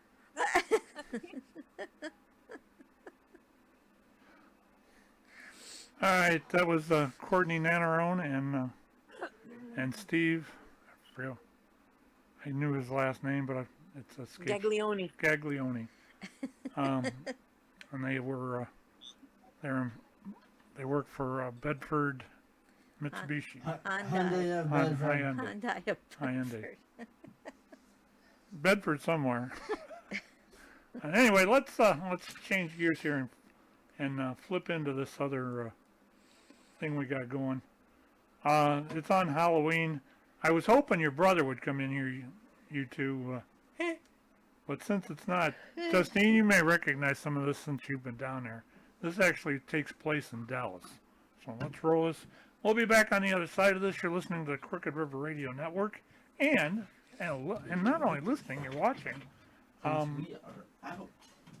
We will catch everybody on the other side.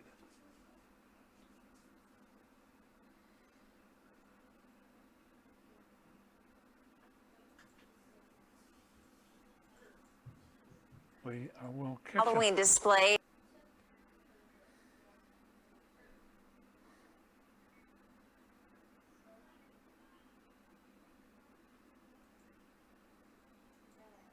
Can't hear it, Dad. Yeah, I know. Hang on a minute. Oh, okay. I'm going to restart it.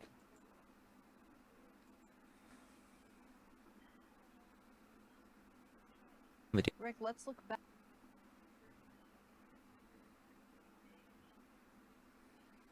Contains explicit language, which may be offensive to some viewers or inappropriate for children. The content within this video is intended for mature audiences only. So we actually have got to meet Steven Novak. We went to his house last year, and it's located in Dallas. Can't really, give out the address because it's private information. If you want to, get to know and find out where his address is, just simply hit him up on Instagram. You could follow him. Just look for Steven Novak. Yeah, this gentleman is a cool guy, man. He's been featured in, the New York Post. I believe the Dallas Morning News has went up to his house before. It's because of these gruesome decorations, that he puts out in October. And we absolutely love it because, it's basically just, it looks so real, man. And he hand makes these items, and he's been on Yahoo News, Inside Edition, Fox News, like I said, and the New York Post recently just posted again about him.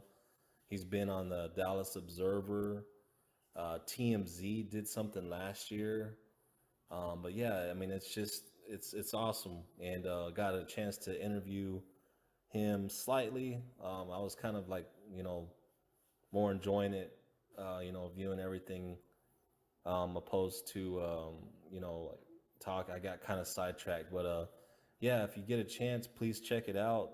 It's actually, something worth seeing if you're a horror fan or love bloody gore and all that. But yeah, thanks Steven for this, and enjoy the Shiner box, man. Love it. I'm gonna feature you on the Bonzi show, man. Oh, thanks. Yeah, everybody, this is Steven. Hey! This is his masterpiece. We live What's in going Dallas. on? You want to see the wood chipper? Let's do it, man. That's what he just said. He's gonna put it on, man. I'm ready. I can't. I'm not even. It looks like actual blood to me. I'm not lying. So we're gonna. Is it on the news tonight, right? Did it already pass? Yeah, it's on 6 o'clock. You think? 11. You think they'll show it again? I'm ready. You want to give me a count to 3? Yes. Go ahead. Okay, 1, 2, 3, go. Oh yeah. Oh yeah. How are you even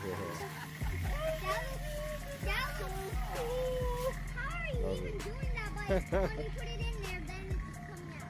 That's a good question. You want me to tell you the secret? You want to see over here? Cool, You can do it. That's cool. Say thank you. You're welcome. You see that button right there? Right here. Hit it with your foot. Oh, shit. That's cool, man. That's right. This is too badass, dude. So much work and dedication. This is what it's all about. We love Automotive, man. Oh yeah, we me love too. Automotive. Look at this detail, guys. Oh yeah, I need to turn them on. This is so awesome. Yeah. Oh, look at that. Did you watch Halloween Kills last night? No. You're gonna love it. We love this stuff. Look at this stuff. Yeah, These look way too good up close. Yeah, I made them myself. I saw the paint that you used and everything. Oh yeah. This is awesome.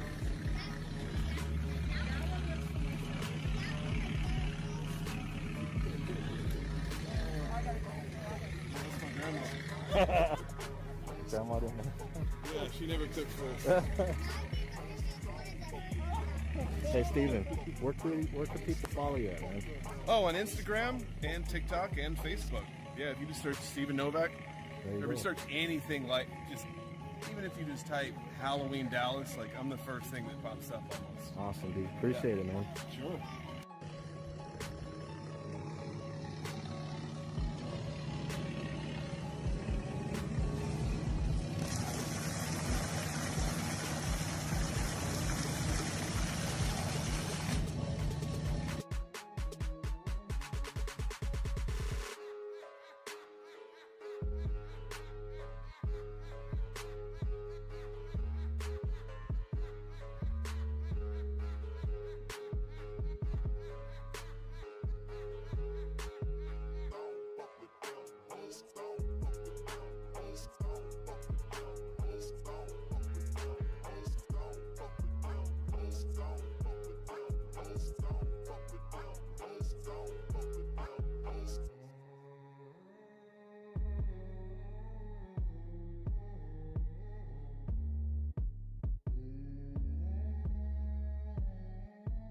It's been a work in progress over the years. Each year it gets a little different. Most would say this grisly Halloween display strikes fear. The blood was running a little thin since the rain. But for Steven Novak, I take full responsibility. the homeowner and mastermind behind the bloody display, You can't overdo it. In your blood fountain, just go nuts. he says his gory yard art, It's joyous. It brings a lot of joy my way, and it really, really makes me happy. many of his neighbors love his elaborate dedication to all things savage. I'm making it up as I go. But not all his neighbors have agreed his violent display sparks joy. A couple of years ago, we had a crazy neighbor over there. Well, I don't know if she's crazy, but she was not pleased by anything. The Dallas Marathon would come through, and she would come outside and yell at him. And when I started doing this, I knew, boy, I'm going to trigger that lady. And she didn't fail. She got the police on the horn like right away. And though his decor may depict multiple crimes that he says neighborhood kids helped him dream up, he's not actually committing any. So the guy on the roof, he's responsible for the safe. He dropped it. Then the kids came by again and asked me, well, how did he get up there? I'm like, I don't know. I'm like, well, they've got a point. So that's where the ladder guy came from. He brought it up there and, well, it didn't work out for him. So if you want a fright, stop by his spine-chilling house at night. He says you'll have until Christmas to enjoy. Just put some hats on the bodies, maybe dress the guy on the roof as Santa, put a sack up there, spilling toys all over the place. Because while it may be his home, the horrifying sights in his yard are all for you. So when I'm out here working and sweating and frustrated when things aren't going right, it just takes one person to come by and thank me and light up like they're looking at puppies for it to make it totally worth it for me. Maybe not quite like looking at a bunch of puppies, but as we mentioned, the house is located in Dallas. It's right off of Longview Street, west of Greenville Avenue. And be prepared for a traffic jam because earlier tonight, traffic maps showed gridlock in front of his home as plenty of drivers stopped to take in the...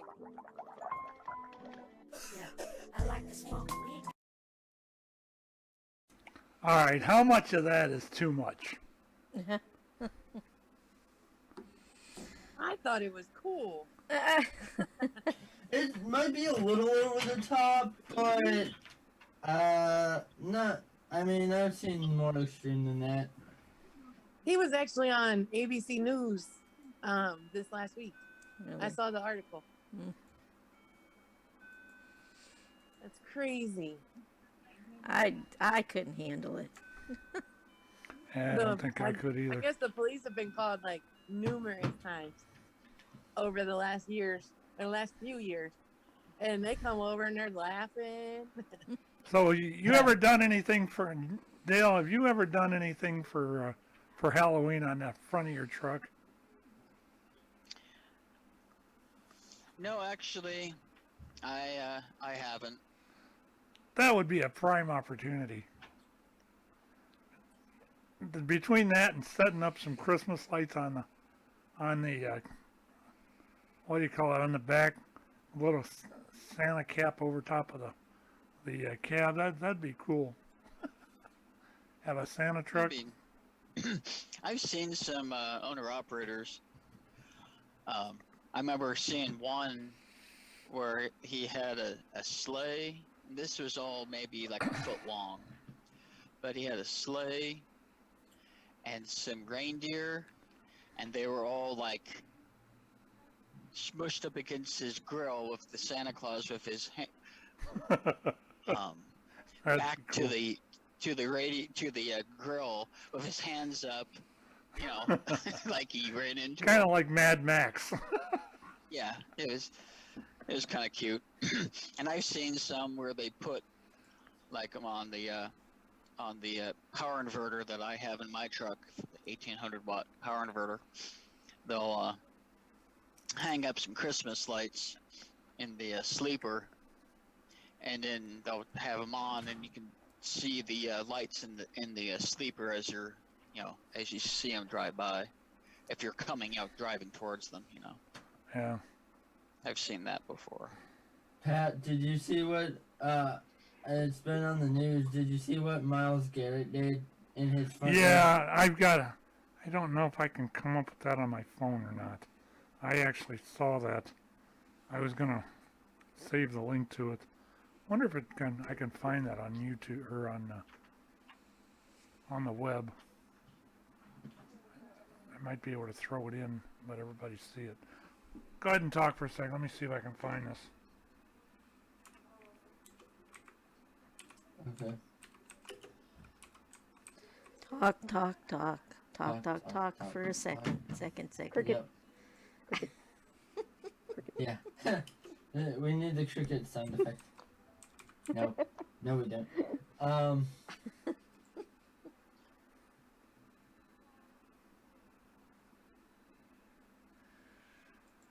Anybody got anything fun planned this week? No, not for me. Just work. I'm driving to California. Oh, that sounds fun. Yeah. I'm working Monday through Thursday. I'm off on Friday. And then the weekend, I get to work. Yeah. Oh boy, oh joy. But at least I have It's Friday off. The fun just never stops, Justine, does it? It doesn't. I tell you.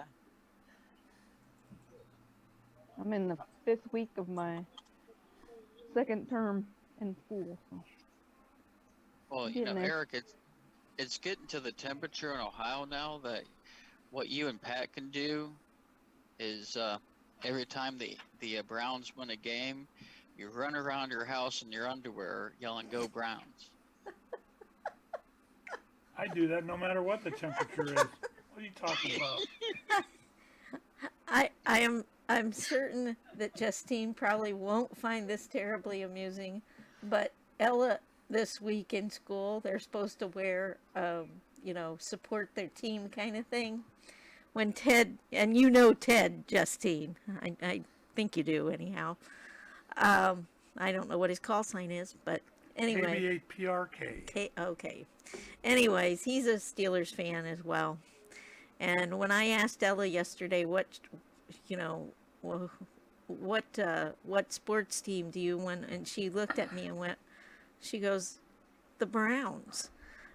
I said, and Ted's like, I need to talk to you. That's it. She's not my favorite anymore. All right, if you guys can see the Used to be screen, my favorite. Not No. if you can see the screen, I actually have the Myles Garrett house on here.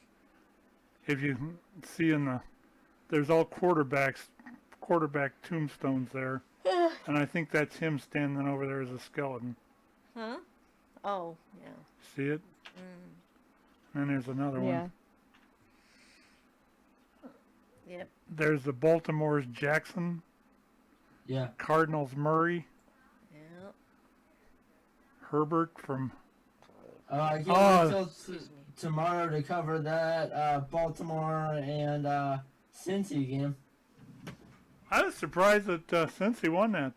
Oh, I was surprised they won it, and they won it by so much. This one really is Justin Fields #1. Yeah. What a game he had today. Jesus. He got slaughtered. Oh, yeah. And he never knew what hit him. We won't Exactly. talk about that now. And then let's see if that was the end of it. Yep. And there's Burrow. And then there's another side shot of it.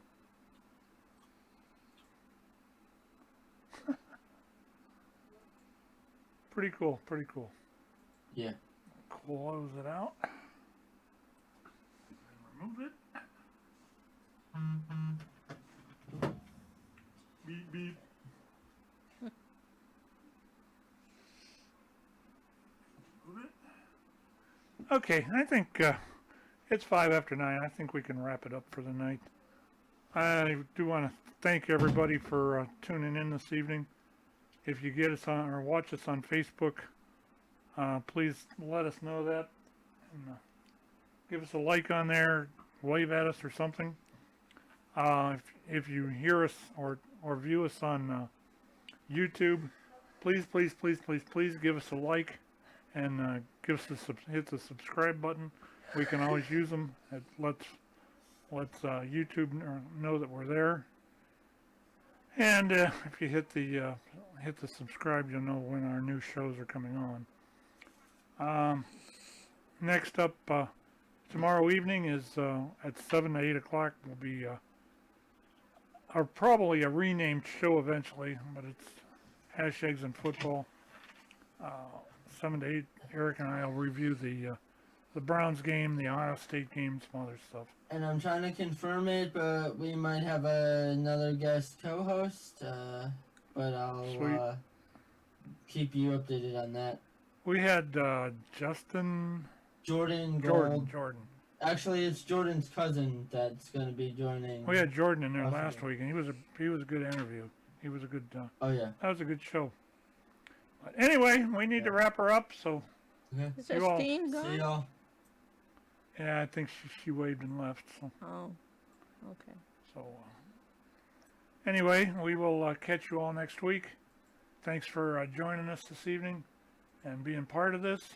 Dale, drive safe, be careful, and how long before you come back in? You got another, what, week, 2 weeks?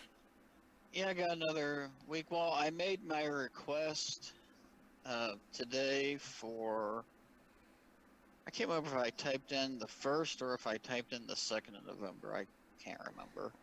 But I have to take this load 1,500 miles to Calexico, and then hopefully they can find something going directly back to Ohio, or at least somewhere I can relay it with another driver to get home. So the goal is the 1st or the 2nd of November. Okay, maybe we can get together. Now that I've got everything fixed, there's really nothing to work on in the station. We've actually got a phone line work. Darn Dale, huh? So you can actually come home and not have to worry about working for me. Oh, you actually got the phone line working? Yes, it works fine. Eric, what are you doing? You want to call in on for a second and show him? Oh, goodness. Eric? I think Eric left. Oh, Eric's going too? Wow. Yeah. They're dropping like flies. Yep, anyway. Huh. Oh, what? Heard something, but I don't know what it was. Oh. But anyway, we're going to go ahead and wrap it up. We will catch everybody next week. Thank you for tuning in, and we will see you next Sunday night, if Thanks. not sooner. Thanks for everyone that's still here, and thanks for everyone that was here. And and thanks for everyone that's going to be here in the future. We don't care. We like you. We love you all. And catch you. 7-3 all. Bye-bye. We hope you enjoyed this presentation of Radio Active by the Crooked River Radio Network. See you again soon.